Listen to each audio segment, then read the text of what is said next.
Welcome to Jill on Money, powered by The Compound. I am Jill Schlesinger. I'm your co-host, and Mark Talercio here is also your co-host. We've changed. We've had our costume change. You look fabulous in that blue, always. Anyway, this is a program that takes the mystery out of your financial life. We ask you to do some work. Go to our website, jillonmoney.com. Click the Contact Us button. A form will pop up. Complete the form. At the end of the form, it says, would you like to come on our show via video? If you say yes, Mark does everything else. And while you're on the website, a few things you can do. Sign up for the free weekly newsletter. What did I give you? Oh, wait. Where am I giving you the bonus based on? The weekly newsletter, right? For 2024? Yeah. I think it was for the subscription service. Oh, subscription. All right. Anyway, sign up anyway. What was it? Where did I give you the bonus for? Last year was for the newsletter. Was the newsletter. Okay. So Mark gets an extra $1,000, not if you sign up for the newsletter, although it'll make me happy. But if you do subscribe to Jill on Money Live, which is a subscription service, $35 for the year. That's it. And when you do that, you get 4 live quarterly webinars, special video content in addition to this video content. And Mark may get an extra $1,000. Hey, by the way, also on the website, all the other stuff, the blogs, the videos, everything is there. This is when I would say that the boys will put up a nice slate of our beautiful website, right, Mark? This will be good. Mark, today it's an exciting day. We are going to talk to Jeff, who's on the line from South Carolina. And it's exciting because Jeff is number one. Look at this backdrop. The boys said, is that a real backdrop? So Jeff, welcome to the program and tell us what's cooking today in that lab. Thanks, Jill and Mark. Yeah, I'm in my lab, in my classroom in South Carolina. I'm a high school science teacher. Uh-huh. But, sometimes I think about a high school science teacher, and you know what I think about? Breaking Bad? Exactly right. So there is not any meth there, right? There's nothing, as far as you know.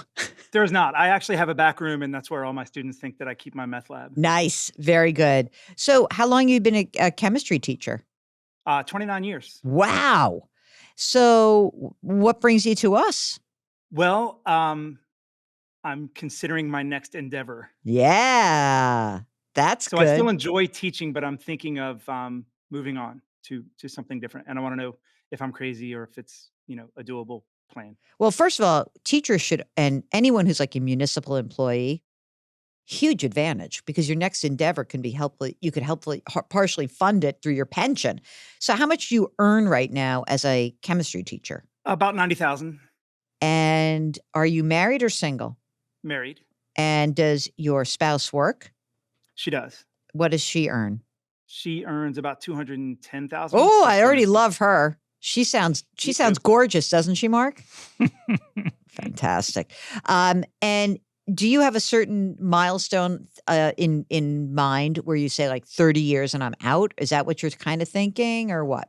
Not really. Okay. It's kind of like I've decided I would keep doing it until I don't want to anymore because I'm already I was going to drop this on you later, but I'm already receiving my pension. What? Yeah, we have such a teacher shortage in South Carolina that you can retire and start receiving your pension and double dip and also receive your salary. Wow. Oh my God. So what's the pension amount? It's about $41,000 a year, and that's with 100% survivor benefit. Wow, that's just intense. So they have a shortage, and therefore they are saying to you all who are working and can work, they say, okay, grab that pension. But does that mean essentially that you are almost like a contract worker to some extent? Yes, I am not. I'm not on what they call a continuing contract in South Carolina because I'm an annual contract. Okay, all right, great. Is your wife also somebody who would be entitled to a pension or not? She is not. Okay. And tell us a little bit about them. Besides, the beautiful pension and all this money you're making, what else is going on in your financial life? Do you have kids that we're financing? What's happening? 3 kids. One is fully launched. She just started her teaching career. All right. She learned from daddy. One in college, who's a junior in college.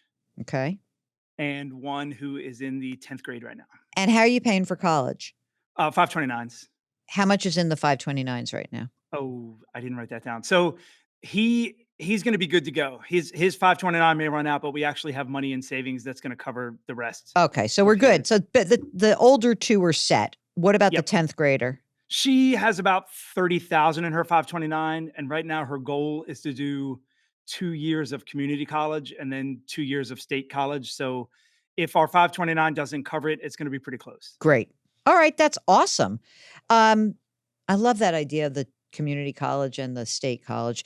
Do you guys have a plan in South Carolina where if you do the community college, it's like sort of like there's a pathway to the state schools? Because some states, they can just kind of automatically get on that path, and others, you have to actually start the whole application process from scratch. There are some, to my knowledge, there are some schools here that allow that. They give a pathway. They call it like a bridge program. My son did the same thing. He's a baseball player, so he played 2 years of junior college baseball, and now he's at a 4-year school. Um, that was his reason for doing what he did. But yeah, we understand how the pathway works to be able to do that. Okay. What position did he play? He's a shortstop. Oh, nice. Got to tell you something. Kid's got good hands. I hope he can apply that someplace in the future. All right.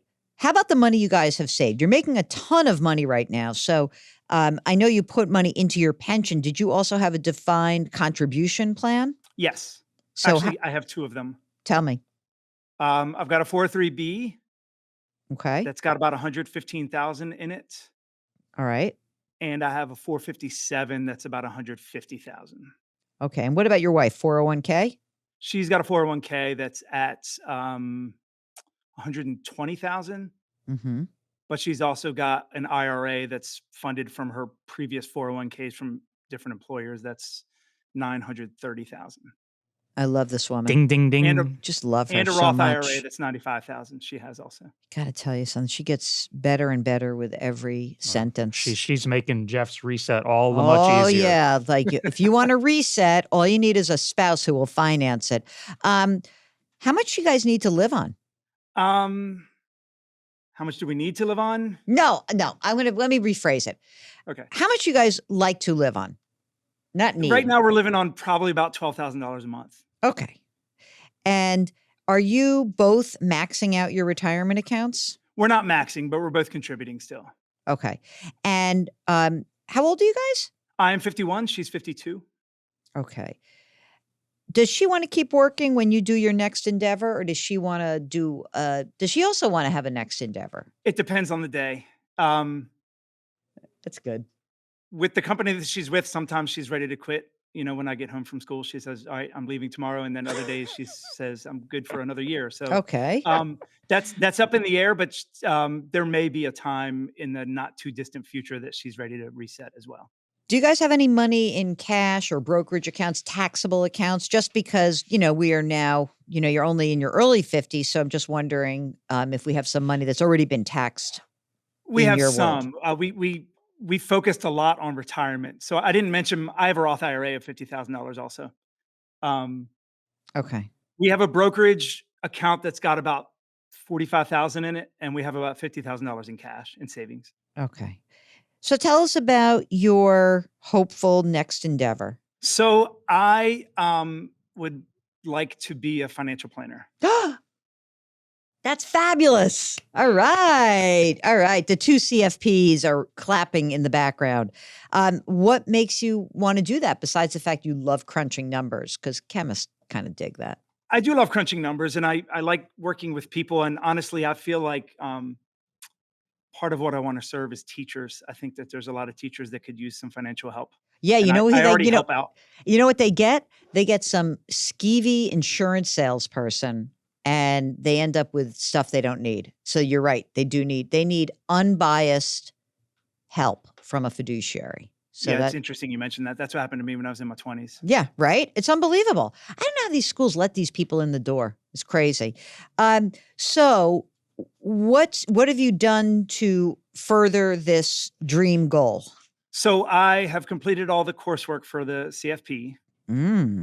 Have not taken the test. Okay. Because I don't have any actual experience in the field, so I couldn't earn the marks until I start working in the field. And I've worked with a lot of my colleagues, just kind of like, helping them with their finances. But I'm ready to, I guess, go the next step. All right. Now, Mark's going to give you this advice because I have not been in practice for so long that it's crazy. I mean, I got my CFP in like 1994, I think, or 6, That's a long time ago. That's when the Rangers won the Stanley Cup. 30, Shut up. 30 I hate years. you. I hate you right now. 30 years. Did I say 94? I meant 96. Oh.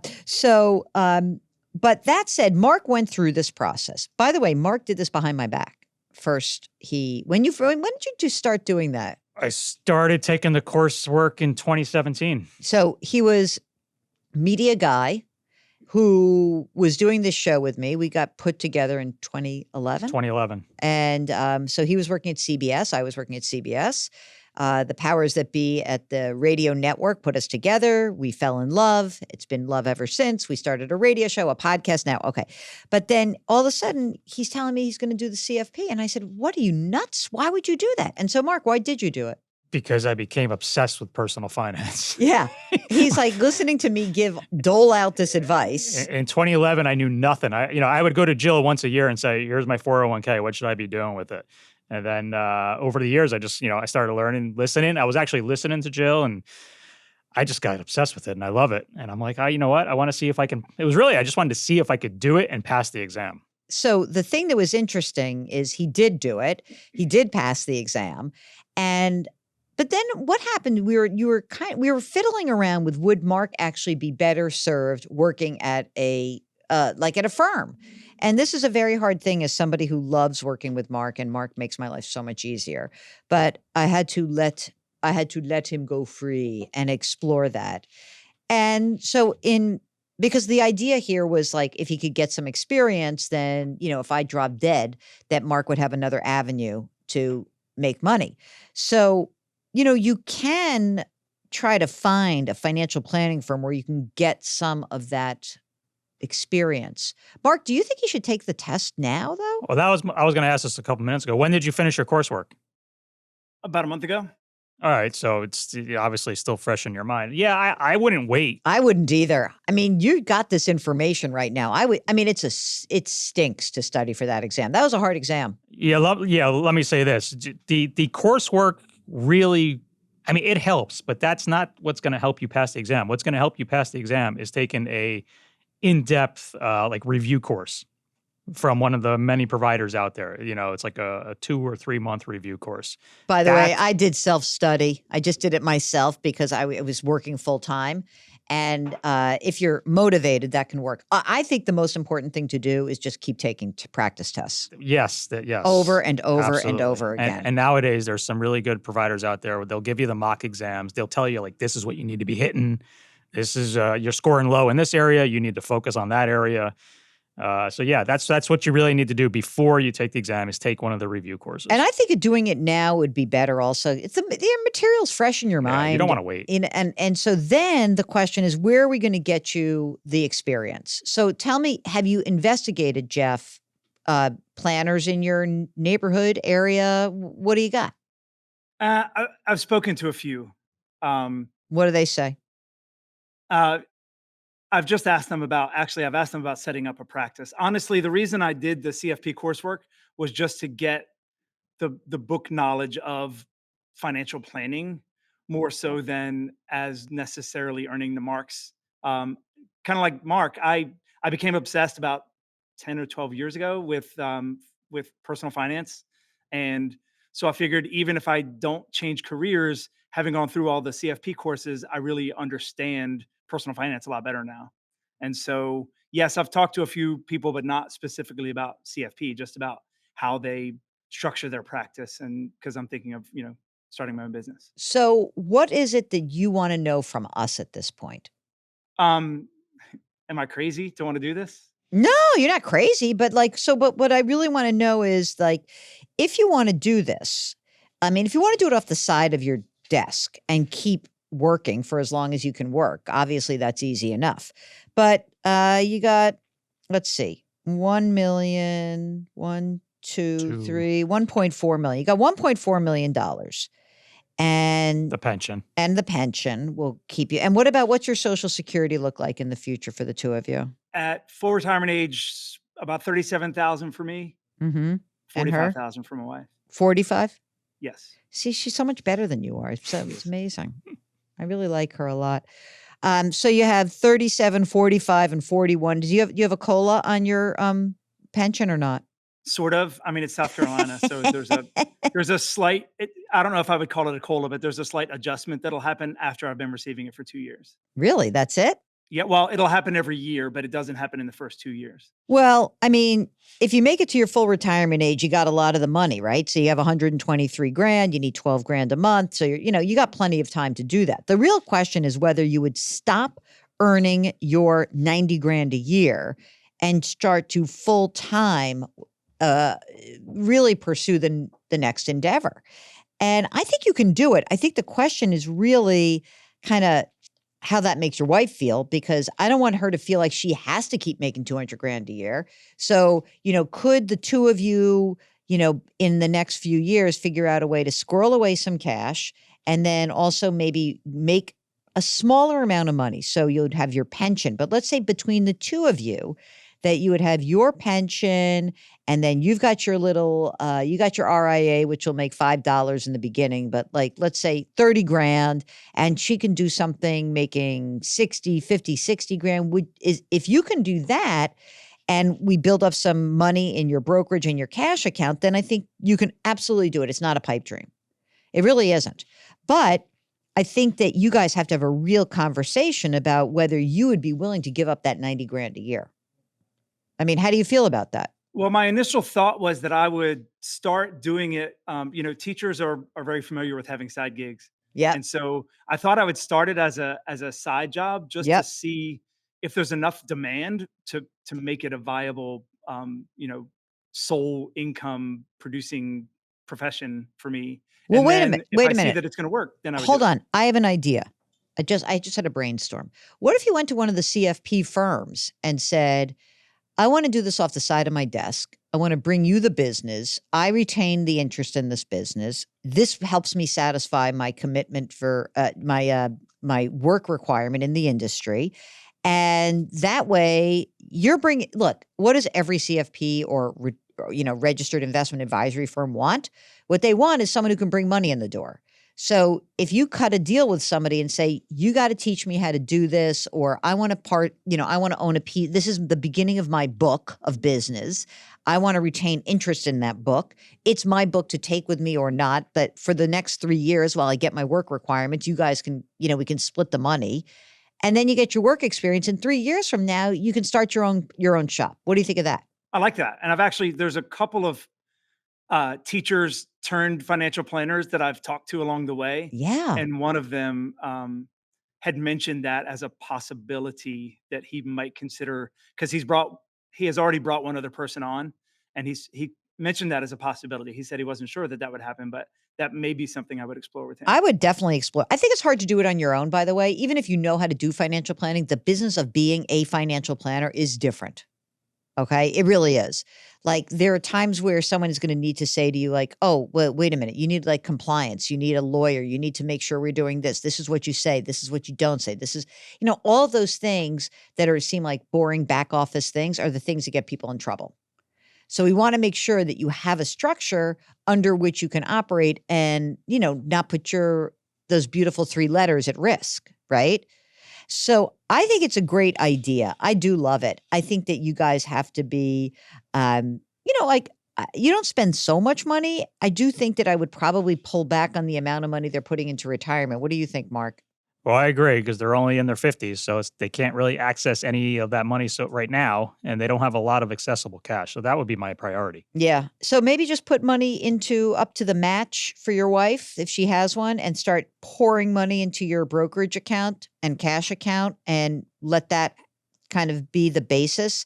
And maybe we wait to see, I don't know, like what you want to start this, but maybe that you want to get the 10th grader out of the house. I don't know, or not. But, it seems to me that there's a lot of things that are very doable for you. We just want to give you flexibility. It's exciting. What about my, I keep doing, the last couple of years, I've done backdoor Roth contributions to try to beef up my Roth. Yeah, you know amount. what? Yeah, I think that for now the primary goal would have to be about having liquid cash to be able to pay for that 12 grand a month expense level.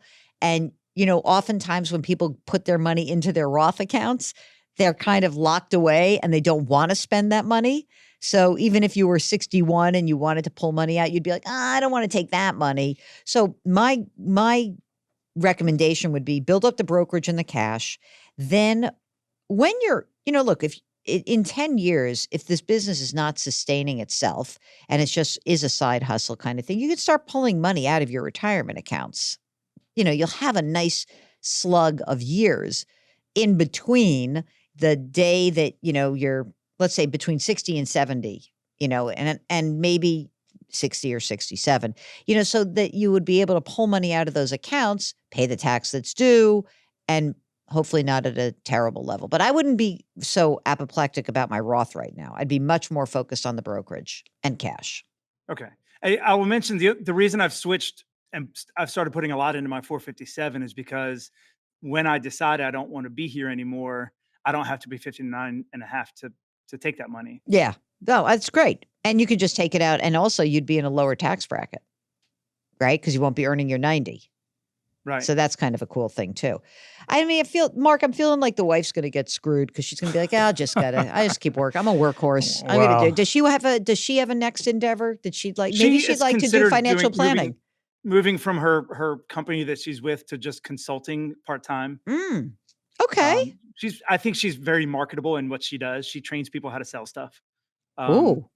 So she's doing it for a company right now that's in New York, but she would, she has considered branching off and just doing it as a 1099 and doing it, just consulting with people instead. And I kind of dig tried that. to encourage her to do that because I think that would give her more freedom with her time. I'm going to answer, by the way, looking at your original email, you say, am I nuts to want to do this? The answer is no. Go live your dream, baby. Go do it. You took that coursework for a reason. Don't waste it. Yeah. Take the exam, ace the exam. By the way, they don't give you a score. It's just pass or fail. I, of course, asked them if they had what percentage of the questions I got right or wrong. And they said, we can't tell you that. I wanted to know. I crushed it. I left an hour and a half early. I don't care if I got just one more right that I needed to get right for that. I don't care. Maniac. Everybody in that test gave me shot daggers at me. I left it. It was a 6-hour exam. We did it all in one day. No, we did 2 days. It was 2 days. Was it 6 and 6 or 3 and 3? I can't remember. Now it's 1 day, 3 and 3. So it was 3 and 3. And day one, I left like a half hour early. Day two, I left like an hour and 15 minutes early. People were pissed at me. Jeff, is this what you have? Yes, that is what I have. Yes. I love it. It's old school, but it's excellent. I have the old one, the HP 12C, which doesn't even, I think, exist anymore. I bet Josh has that. I'm going to check if he has that. I don't like the way the 12C is turned. I know. You like landscape versus portrait? Okay, I do. get it. Jeff, go get him, baby. Good luck. Thank you, Jill and Mark. All right, guys. I want to hear from anyone who's a would-be financial planner. Come on. We want to talk to you and help you figure out whether or not this is a great profession. If it's not the next endeavor for you, but if you are considering financial independence, a new or a next endeavor, we'd love to hear your story. Just give us a holler. Go to jillonmoney.com, click the Contact Us button, and let us know if you would like to join us on the air live. You know who gets us on the air live? Mark, the best executive producer in the world. Thanks for everyone at the compound for helping us put this show together. Do something nice for someone else today. Change your work, change your wealth, change your life. Thank you for listening, and we'll talk to you next week.